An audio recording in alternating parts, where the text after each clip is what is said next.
দর্শক, বিগত কয়েক বছরে একটি ঘটনা রিপিটেডলি ঘটছে।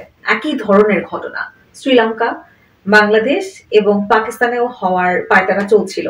সাধারণ জনগণের চাপের মুখে পড়ে দেশ প্রধান দেশ ছেড়ে পালাচ্ছে এবং তার সাঙ্গ-পাঙ্গকে নিয়ে পালাচ্ছে। নেপালের ঘটনাটি কিন্তু খুবই চোখ কেড়েছে, যেখানে নেপালের ৩ জন নেতা হেলিকপ্টারের থেকে একটি দড়ি ঝুলে আছে এবং সেই দড়িতে ঝুলে তারা দেশ ছেড়ে পালাচ্ছে। ব্যাপারটি খুবই মজার।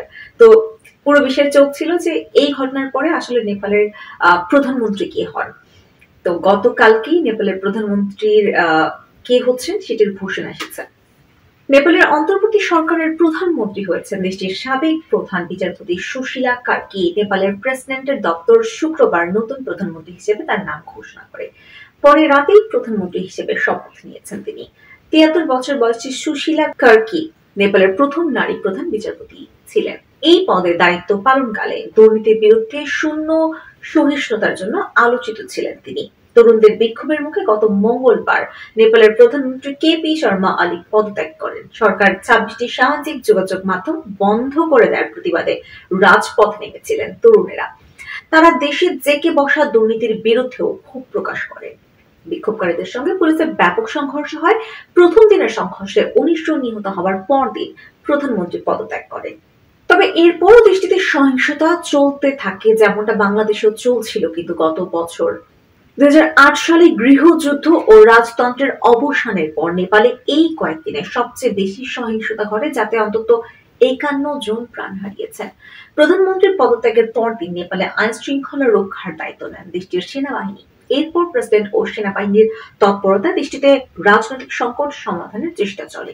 বিক্ষোভকারীদের সঙ্গে তাদের কয়েক দফা বৈঠকের পর নতুন সরকারের প্রধানমন্ত্রী হিসেবে সুশীলা কার্কির বিষয়ে মতৈক্য হয়।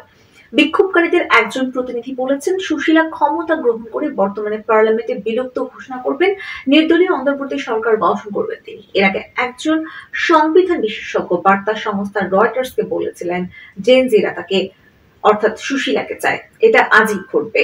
বিক্ষোভকারীদের বেশিরভাগেরই বয়স জেনজি প্রজন্মের হওয়ায় নামটি জনপ্রিয়তা পেয়েছে। দর্শক, খুব চমৎকার একটি ব্যাপার দেখেন, জেনজি জেনারেশনটি এত বেশি শক্তিশালী যে তারা যদি কোনো একটি ঘটনার বিরুদ্ধে ঐক্যবদ্ধ হয় তাহলে দেশ প্রধানের মতো শক্তিশালী একটি জায়গাও কিন্তু খুব অল্প সময়ে নড়বড়ে করে ফেলতে পারে। একটা সময় আমরা মনে করতাম দেশ প্রধান হলে দেশের পুরো ক্ষমতার চূড়ায় বসে থাকে এবং সমস্ত দেশ তার সামনে আসলে সাবমিসিভ ওয়েতে বিহেভ করে, কিন্তু এখন কিন্তু সেই ঘটনাটা একদমই বদলে যাচ্ছে। সেই সিচুয়েশনটা, সিনারিওটাই বদলে যাচ্ছে।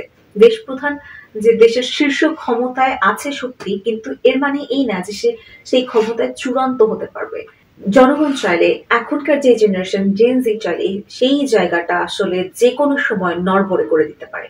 এতে করে আমার মনে হয় বর্তমানে এখন যারা এই বিষয়টা নিয়ে আলোচনা সমালোচনা করছে তারা সবাই বলছে যে এখন দেশ প্রধানদের আসলে অতিরিক্ত সতর্ক হওয়ার একটা সময় এসে গেছে, যে তারা চাইলেই ইচ্ছা মতো স্বেচ্ছাচারিতা যে করবে সেই সুযোগটা আসলে জনগণ তাদেরকে কোনোভাবেই দিচ্ছে না।